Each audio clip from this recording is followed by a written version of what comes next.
This is Tasting Room Radio. I'm Terry David Mulligan. I will alert all of y'all, all of you wine fans out there, that we are not only recording this on audio, but we are recording this on Zoom.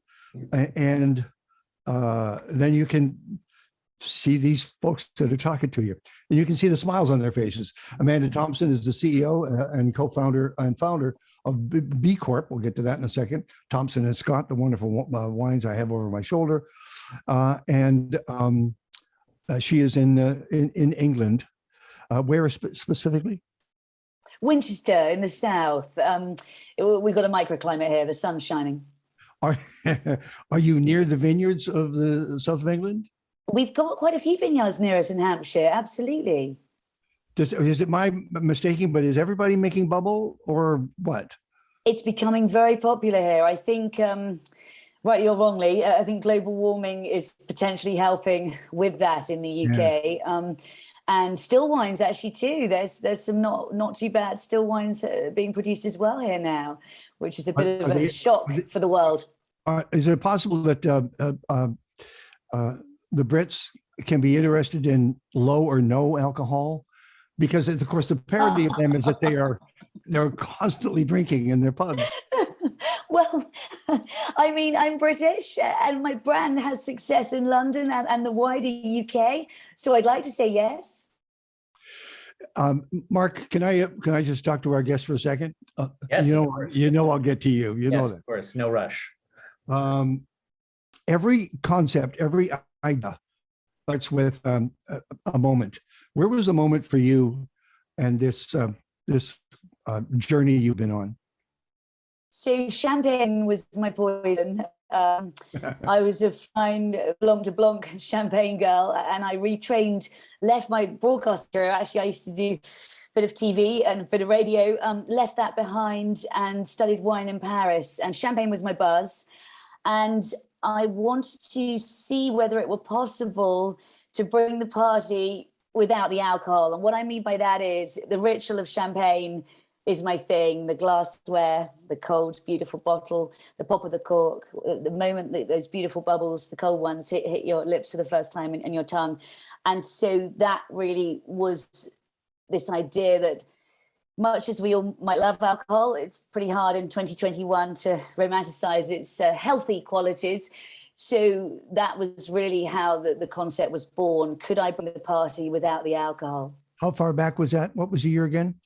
Well, I moved to Paris and studied wine and started my own champagne brand back in 2013. So I started off in the fine wine world and then moved to alcohol-free just pre-pandemic, actually. So not that long ago. Is it possible to define, because numbers are numbers, but is it possible to define how quickly this market has grown for you and for the rest of you making no low? Yeah, I think it's growing ridiculously fast in the direct-to-consumer and retail space.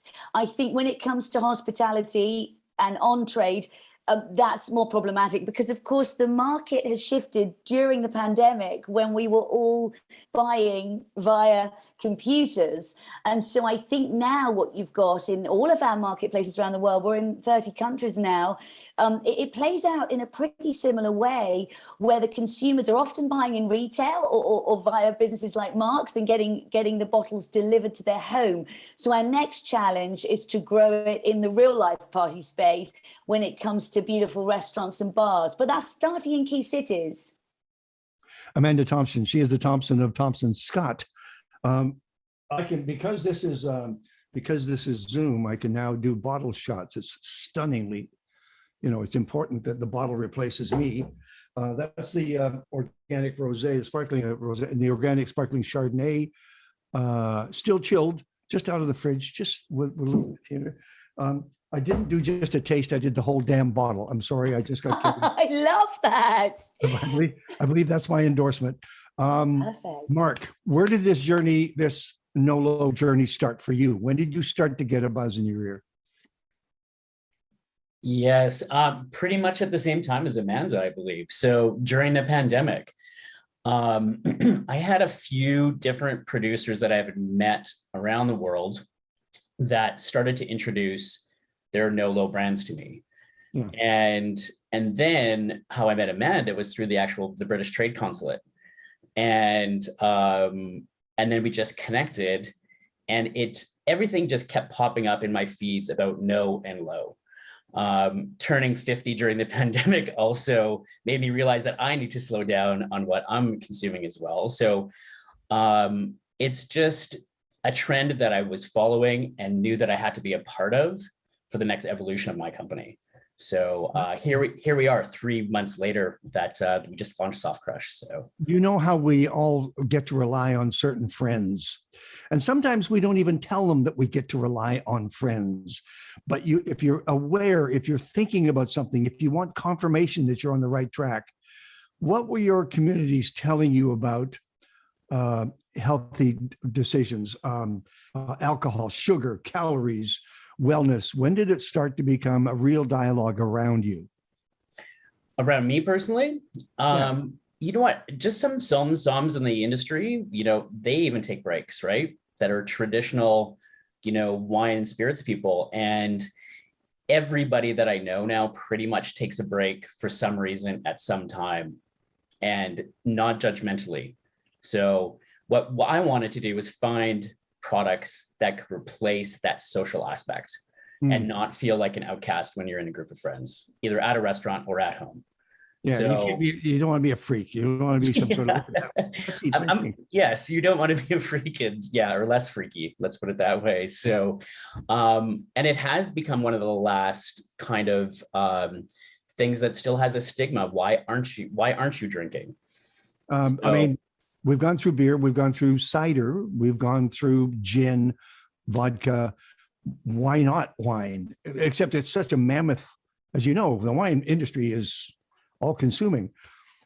You just needed to establish, that's what it is, isn't it? I mean, it's marketing. You have to tell people why, or just remind them what are the properties in no and low alcohol wines that can let you have your wine consumption or your break and not put yourself in at the same time. Yeah, but I think in fairness to consumers, without mentioning other brands, I never do, I don't think the alcohol-free wine space was really fulfilling the need it should have done. Sure. There certainly wasn't anything that was exciting me as a fine wine lover. And so that was really the challenge I took on, a really large one on my small shoulders. And really, I had ambitious goals at the beginning, which was to have a complete portfolio that was really, putting a flag in the sand globally. And to that end, we're launching a still red and a still rosé and white next year. The red's coming on board just in time for the festive season, and red has been a huge challenge because I think what you get with bubbles, you've got one tick with the mouthfeel. To create any sort of mouthfeel with still wine is, of course, much more challenging. It feels like about 10 years ago that I did a sustainable wine tour of New Zealand, and literally the wineries passed me from. So when I finished tasting at a certain winery, there was a car came in the driveway. I got in, I went to the next winery, and they passed me off like some sort of bad mail. But in the process, I came to realize that the story was sustainability, and they were all trying to make low alcohol Sauv Blanc and Riesling, and they succeeded. I mean, Brancock's doing really well. Brancock was well into it 10 years ago. I see Kendall Jackson in Sonoma and Napa with Randy Ullum trying to turn that around for them as well, because they make millions of cases of wine. I think, to be fair, low is a lot easier. Alcohol free, like if you're trying to play under the 0.5%, so trace like a ripe banana or a vinegar, that's when things get really problematic, I think, from a taste perspective. And that was the challenge I took on. And what does the feedback come to both of you? Do they want no, or are they okay with low? So I have very strong views on this, and I believe that alcohol-free is the clarity that's needed, certainly from where I stand and where almost all our consumers stand, because everybody I know who still enjoys alcohol we know how to make a spritz low alcohol. I think that obsession with ABV and even any degree of proper understanding of it actually is driven through the spirits world.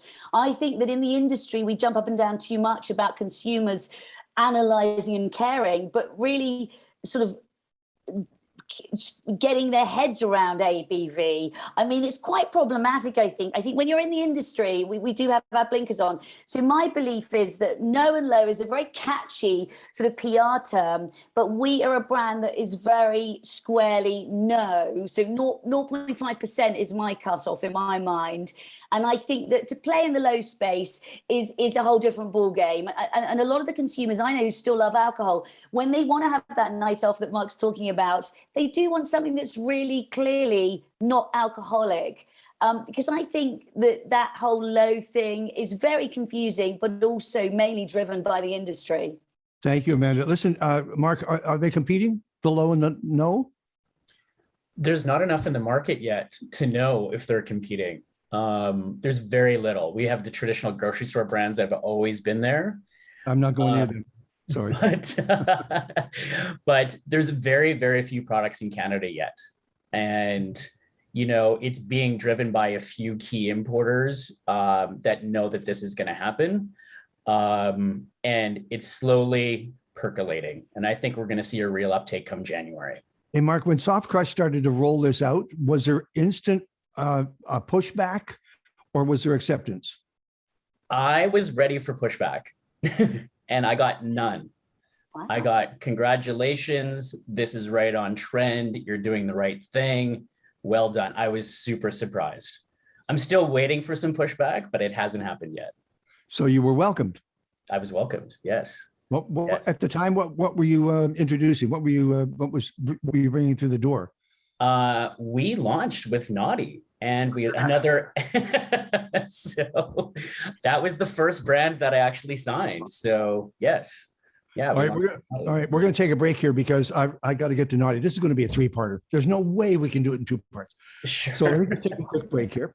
We're talking with Mark Kuspira, who is the CEO in charge of Soft Crush, and Amanda Thompson, CEO, founder of B Corp. We'll get to that. Thompson and Scott. We will tell you about Thompson and Scott Noughty right after this. I'm Terry David Mulligan, Tasting Room Radio. Mark Kuspira from Soft Crush. Amanda Thompson from Thompson and Scott. Who is Scott, by the way? That's a very good question. It's actually a fictional man. When I started my brand, I was originally champagne, and women don't start champagne brands. Actually, I learned after I'd done it, classic entrepreneur. So I didn't really reveal it for a long time, but really Scott doesn't exist. I mean, my husband's Scottish, so perhaps that's a romantic nod to him. Well done. Well, it could have been Thompson and Thompson, just like a law firm. We're talking about low and no alcohol wines and low alcohol wines. We've had the numbers there, but basically under 7.5 is low alcohol and no is 0.5. And as Mark was saying, his calling card when he went out to convince local sommeliers and stores to put Noughty on the shelves, it was there and ready. The organic sparkling rosé, alcohol-free, Thompson and Scott, and this gorgeous bottle of organic sparkling Chardonnay, alcohol-free. Where are the grapes from, Amanda? Oh, southern Spain, La Mancha. So you've got a lot of grapes in real Spain.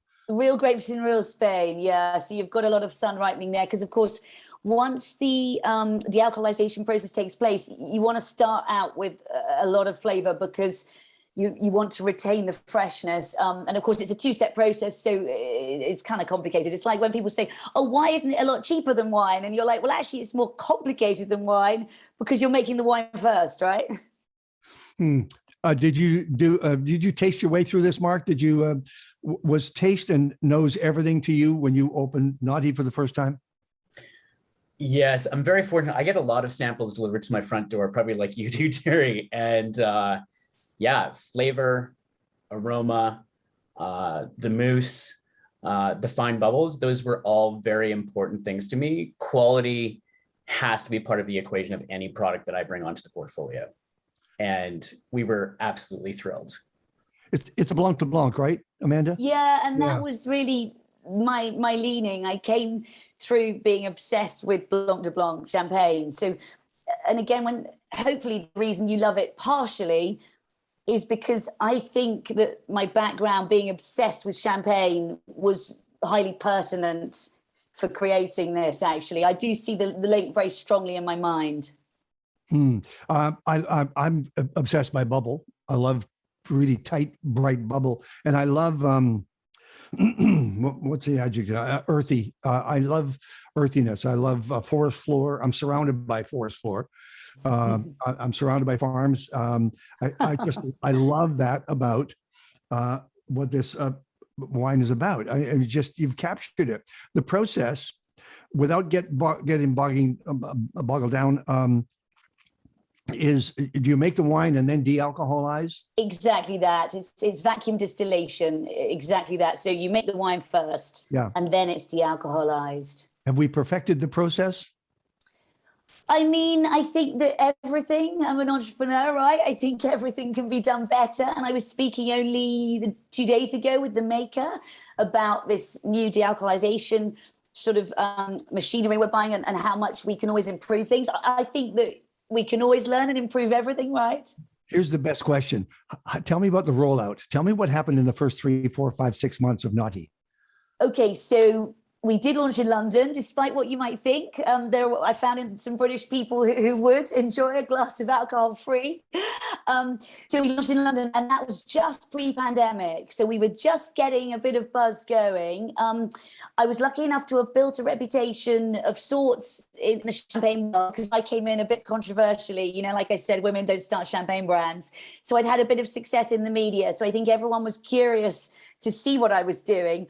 But of course, that curiosity will only open the door. And you asked Mark about pushback. I think in Britain, we've had plenty to start with, you know, when a lot of people are like, well, why would you even want alcohol-free wine? Isn't that an oxymoron? I mean, so there was plenty of that. But of course, for me, taste is everything. So the most important thing was not arguing and discussing. It was just saying, have a taste. And as Mark so beautifully said, when he tried it, that was when he decided to launch it. So it was getting into everybody's right hands and having them taste. And then, of course, the pandemic hit. So I'd only just launched not long ago. So like a lot of business people world over, we doubled down online.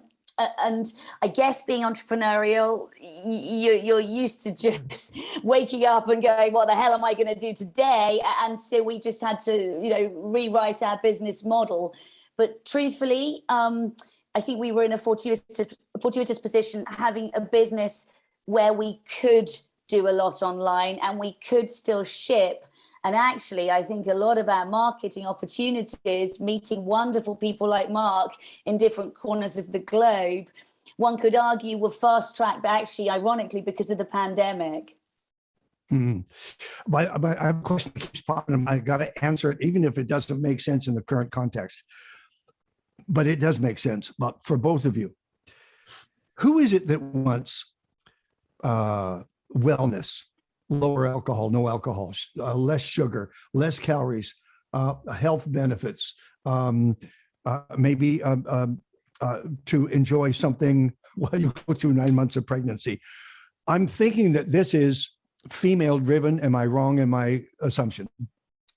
Well, from my perspective, I would say you're right in the sense that when you look at the bubble category per se, this plays out pretty similarly for us with champagne and Prosecco and sparkling conventional alcohol. Yep. Yes, female driven, but a surprising number of men are in there too, of all ages, actually. I think younger people are really open-minded early adopters. I think, we're the only alcohol-free wine listed at the world's most famous wine club now, 67 Pall Mall, which is very much a pillar of the establishment. Yes. And so I think, that gives us this really interesting way into, what I would consider the more traditional male wine drinker.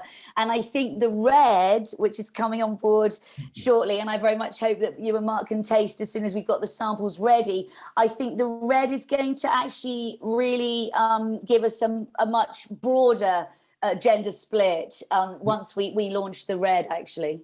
What do you think, Mark? So I think it's multi-generational. I think it's genderless. And I think this is a category of beverage that is going to unite people and not divide people. Yes. Yeah. Yeah. I really believe that. Can it repair bad politics? Oh, can we please leave politics off the table based on the election? I would love to have this conversation. Sounds like another podcast. Oh man, how do we? Two things.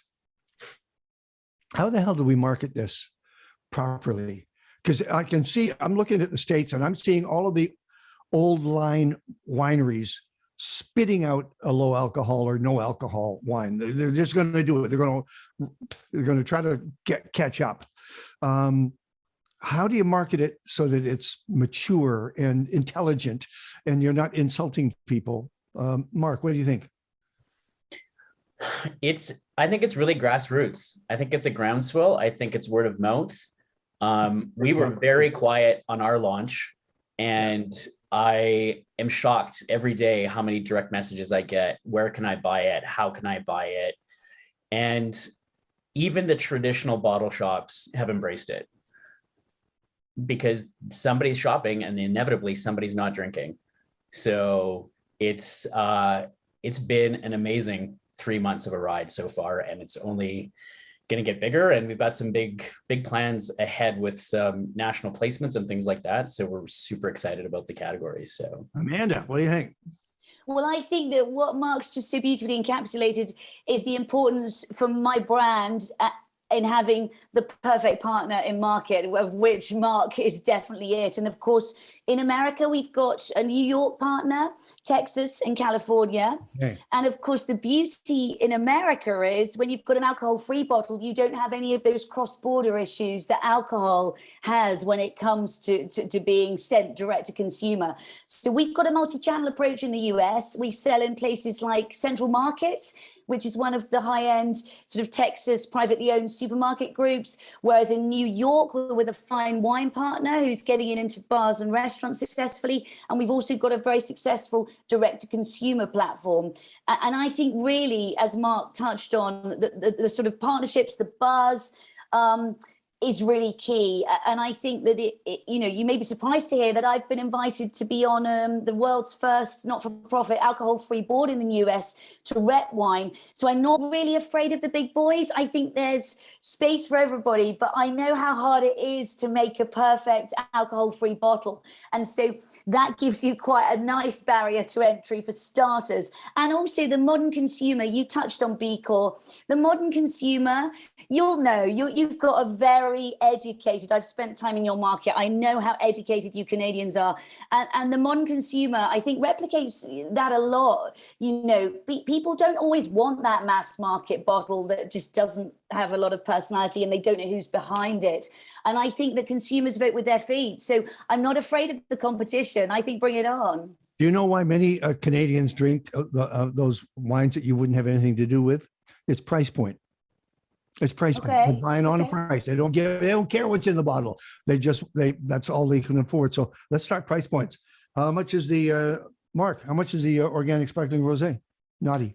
Oh, it depends where you are. It depends on who's reselling roughly, it. Give me a ballpark. Roughly $22 to $25. There you go. See, now you're in the game. How about the organic sparkling Chardonnay? Same price. For this heavier bottle? Yeah. Why the heavier bottle implies that it's a fantastic wine. It is. It is. Two things for you, Amanda. One, I love your wines. I love the bottle. I love my senses were fully and completely on guard, and it just won me over. You've thank you. That means so much. I means so much. And the more I read about you, the more I like these wines because you're a troublemaker. I love that. I used to call myself a polite disruptor. Polite disruption. What's coming besides these two here? We have a red coming in the fall. The red's coming in time for the festive season. That's a limited edition to start with. That's been made with my South African partner. So that's come from South Africa. Then we've got a white and a rosé coming in the new year, dates to be confirmed. And then we've also got Noughty cocktails that will come in cans potentially next year. I've just revealed this to you as well, Mark. I haven't even told our partners yet. News to me. All right. And have you enough bubble for Christmas and New Year's? We do indeed. We do indeed. Yeah, absolutely. Can we check in with you in a couple of months and just see how it's going? I would absolutely love that. And listen, I'm so blown away this Friday by your kindness and your appreciation. It really means a lot, genuinely. Oh, I'm that's enough. I could stand up and applaud. I would, but I can't talk in the microphone. By the way, are you the piano player in the family? No, you don't want me playing piano. Play this out? Okay. Amanda, thank you for doing this. What's your website? Oh, so it's naughtyaf.com, and that's naughty with an O, as in 0%. Guys, don't go to Noughty. Don't go to naughty.com. That's a whole other Friday night. Don't go there. There is no wellness there. Okay. well, maybe for a moment. Thank you for joining us. I'm going to talk to Mark about the rollout in Canada now, and we won't ask you to sit through that. Thank you for joining us. We appreciate it. The pleasure was all mine. Thanks again. Thank you. Bye. Thanks, Amanda. I'm Terry David Mulligan, Tasting Room Radio. I can't remember doing a three-parter. It's been quite a while, probably with Anthony Von Mandel at Mission Hill. He was a full show just because he had exploded. Thanks for the honor of the three-parter. That's great. He is Mark Kuspira, Kuspira, and he is. It doesn't say on your card if you're the founder, CEO of Soft Crush. What's your title? Because you can give yourself any title you want. I can. I don't love titles, but I am the founder. I guess you can call me the CEO. I'm also the guy that arranges shipments and does couriers, and I do everything. So wow. I don't like titles, but proprietor is great for me. And is Soft Crush a spinoff of a larger company? It is. It is the spinoff of Crush Imports, which is a very traditional, not traditional, but wine and spirits import and distribution company based in Calgary, but we distribute throughout Western Canada. And how wide is that portfolio now? Oh, I think we've got, depending on if you look at all the exclusive brokering we do, 120 different suppliers, up to 700-800 different SKUs at any given time. And what keeps them, what brings them in common? What do they have in common? I know they're all wineries or distilleries or whatever, but is it excellence? It is building a portfolio of diversity and affordability at any given price. So, yeah. And we also tend to deal with majority family owned and operated wineries. I like the personal connection. I like that I can pick up the phone or send a text to the farmers. Okay. So, yeah. All right. So let's because I have to double back and do that story as well. Sure. It's fascinating. How about Amanda Thompson? Now that she's gone, we can talk about her. Yeah. Yeah. Let's do it. That's what a rollout needs. When you start from square one, you need someone who not only believes in what they have accomplished and what they're bringing to the public, but knows that she has the product that's going to do it. Correct. Yeah. No, she's a great spokesperson for the whole category, for the movement, for that category of beverage. So she's fantastic. She's infectious. Let's talk about Canada for a second. I mean, sure. You know, we could be accused of being just. I see some of the choices being made in wine stores. Mm-hmm. And I actually sit by on the other side of the till and watch the purchases come through. I just kind of study it. That's all. Half an hour. That's all it takes on a Friday. Sure. I somehow can't seem to find the people who think like me about wine. That if there's no time for bad wine, right? I agree. I think that people who are considering wellness and calories and health, I think they're smarter about what they're looking for in the bottle, and that's why it's going to work for low and no and low. It's going to be people who have maybe done their homework and listened to this podcast. Yeah, no, we're super excited about I guess the provincial trade barriers. I've never dealt in a product without these restrictions, and even my team and I, we have to remind ourselves that we are untethered, and it's really exciting to be selling a great product that doesn't have any restriction, that has no borders. Where would you then choose to sell if not in a wine store? Where else would you see yourself? Well, we do have some online partners already that are selling our products. And then we have had preliminary discussions with some grocery store chains, some gourmet food shops, places like that. So it's slowly happening, and those categories are emerging on the shelves already. Okay. You sent me this. I came back from a trip to the Okanagan with 5 cases to taste. Nice. A red and a white from each of the people that I interviewed. So I couldn't get to this, but I was intrigued by the fact that it was dropped off in a soft case. Yes. And there was a note with it from you. And then I thought, well, okay, what is Noughty? What is Oddbird?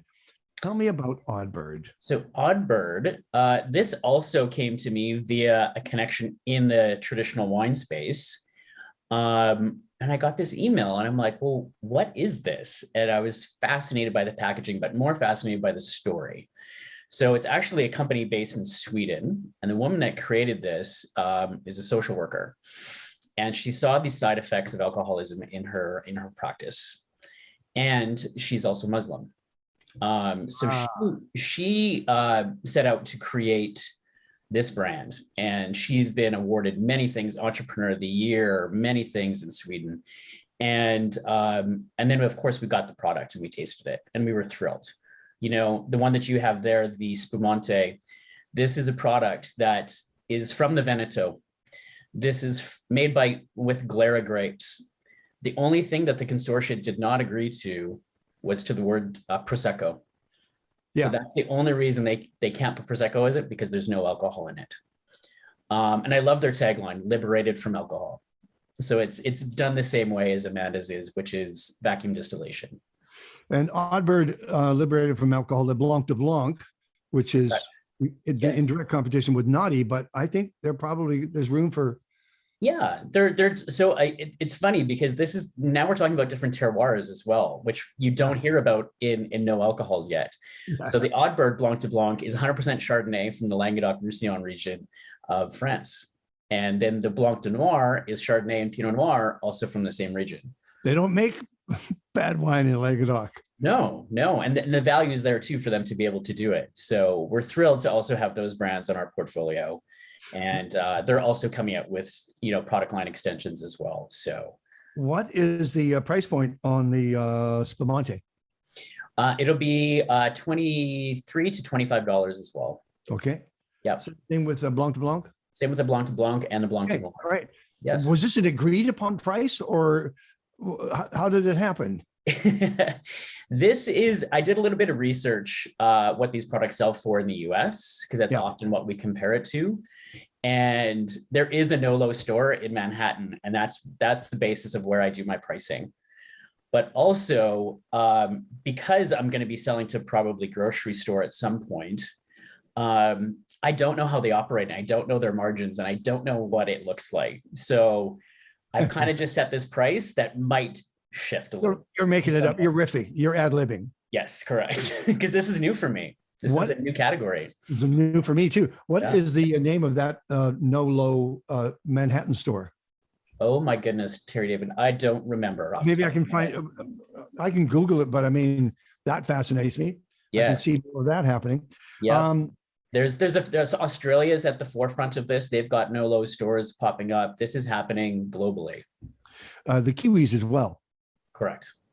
New Zealand have always been leading that. The whole marketing of low or no low is about marketing. It's education. It is. You can speak till you're blue in the face, but until they taste, they won't know really what the secret is, that they perfected a way to make a wine, make a bubble, and then take the alcohol out of it and retain the flavor. They are able to, I can't tell you. Maybe you can tell me how exactly they hold on to that flavor, all the notes. Well, so because of the pandemic, I haven't been able to travel like most people. So the goal is to go see the actual facility where it's de-alcoholized, to understand it more. And because I haven't been able to travel, I haven't been able to see it, but it is vacuum distilled. And then there are certain chambers that retain aromas and flavors that are reintroduced back in. Exactly. Nobody's putting in a chemical anything to. Correct. There's none of that stuff. It's the same flavor that you would want back in. They finally got it perfected. Let me ask you about a couple of products before we move on. White Rabbit. Tell me about White Rabbit. White Rabbit. That's you mean the Riesling from Germany? Yeah. What do you want to know about it? They're in this business. They're rolling out. There's some nice stories done on them. How about Jukes? You know about Matthew Jukes? I don't, off the top of my head. Refresh my memory. No, there's just another rollout. It's called Jukes, Jukes, Matthew Jukes. Oh, I don't know it. And it's not even wine. It's not wine. It's a wine, but it's made from 12 or 14 different vegetables, varietals, various farm things. But he's been able to blend them into a wine. It's amazing. Brancott is all on top of this, 9% Sauv Blanc. Geisen, Kendall Jackson. I like Randy Ellum. I think he's an honest man, but he's making a million cases. He's got a wine called Avant, lower calorie, and it's a mix of low and no low, in the middle, not quite 7.5 and not quite 0.5. Yeah. So he's reduced it. So everybody's working on a different approach. They are, and I think there's room for everybody. We've chosen to go with no. So we were not taxed. Yes. Because that leaves a little bit more room for marketing and sampling and things like that. And then outside of some of the tender systems within Canada. So but I mean, I will tell you, the liquor boards are certainly looking at the categories. And I think that they're going to get on board at some point for sure. So we'll see what happens. Do you have Piquette in your portfolio? We do. We have Benjamin Bridge Piquette Zero. So I saw that come out. Yeah. So oddly enough, shortly after I launched, we've represented Benjamin Bridge from the Gaspereau Valley in Nova Scotia for, 6-7 years now. We were there before the building was built. Right. Yeah. You just knew it was going to be great. So, when they emailed and said, we can't believe you've just launched your soft crush company, because we're about to launch our Piquette Zero. Yes. And I felt really validated. And I think it was meant to be, this whole movement for soft crush. So I was thrilled. Benoit Delorier. Correct. Yes. He's my winemaker. I love that guy. Yeah. We just call him JB. Oh, yes. Yeah. How about one more thing? A couple of things. Have you heard about Chocolina? Yes. The Chocolina from the Basque Country in Spain. Yes. That's right. From Basque. Yes, that's right. Yeah. But I don't believe that you can pour Chocolina from the Basque Country with popcorn. I believe you have to honor what they've made and do something Basque. Right. I mean, their food is all involved. So check out AMEZTOI, Amiztoi, whatever. Okay. Pinard Queer is what it's called. It's a red. It's from Canada, and it's just been released. Oh, cool! I will check it out. Apparently, that's our first label. And Lumet Gin down the road from me. Yes, yeah. And as I said, and as Amanda said, people were saying, "Why are you doing this? Why did you not just drink the wine?" He came along. He came along with a non-alcohol gin, and I went, "Why? Why? Because it makes sense now. It didn't then, and I've come around to it." One of my friends / competitors that represents Lumet here has done really well with it in Alberta, And I will also tell you another story, just because I know you know Sal Howell as well. Yeah. From River. Their non-alc cocktail program is highly successful. They sell a lot of them.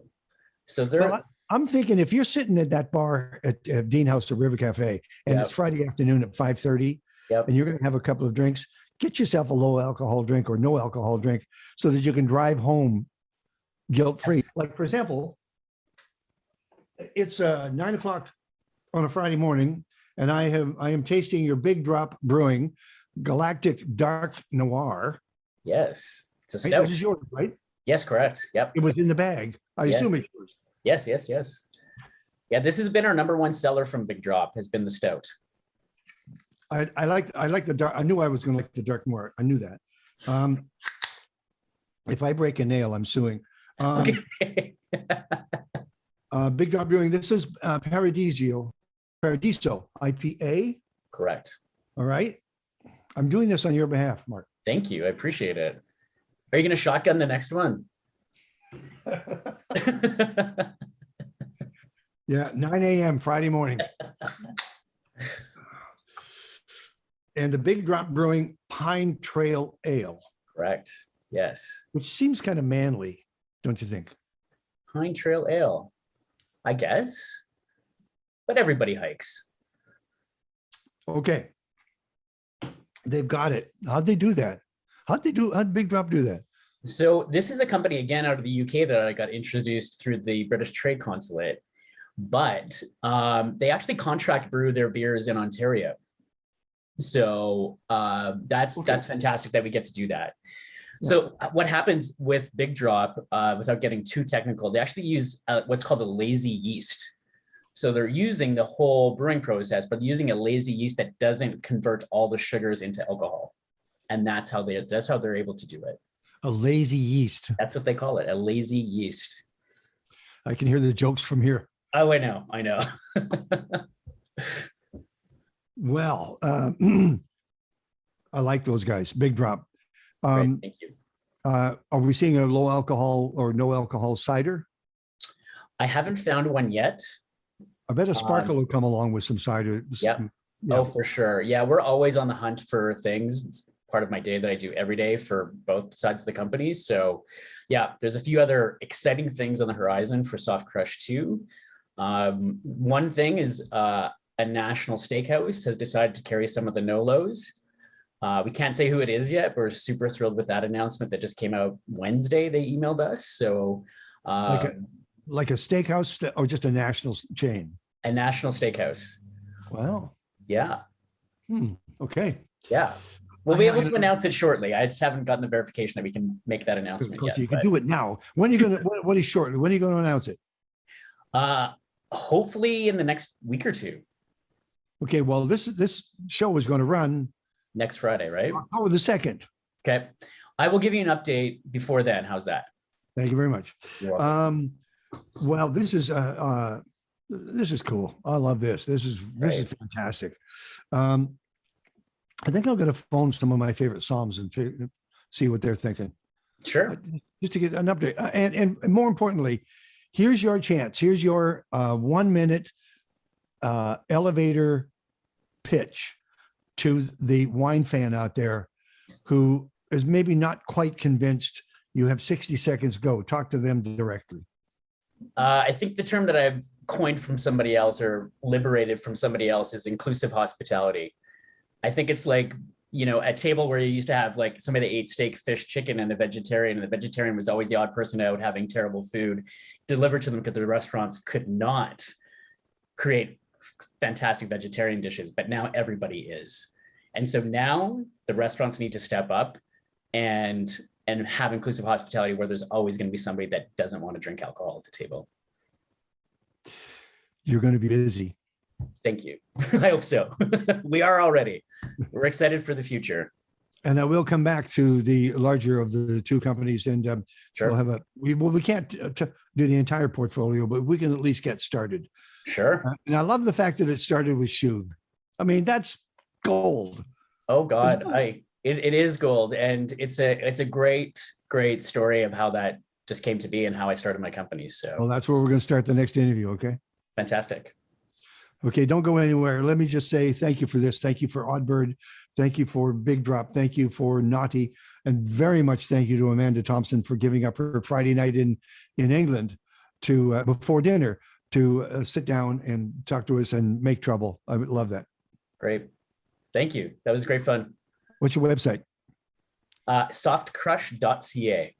And the bigger company? Crushimports.com. Thank you so much. His name is Mark Kuspira. He doesn't have a title. He is all inclusive. He's everything. And we'll probably turn the lights off as he leaves tonight. Mark Kuspira, Soft Crush, Calgary. This is Tasting Room Radio. I'm Terry David Mulligan.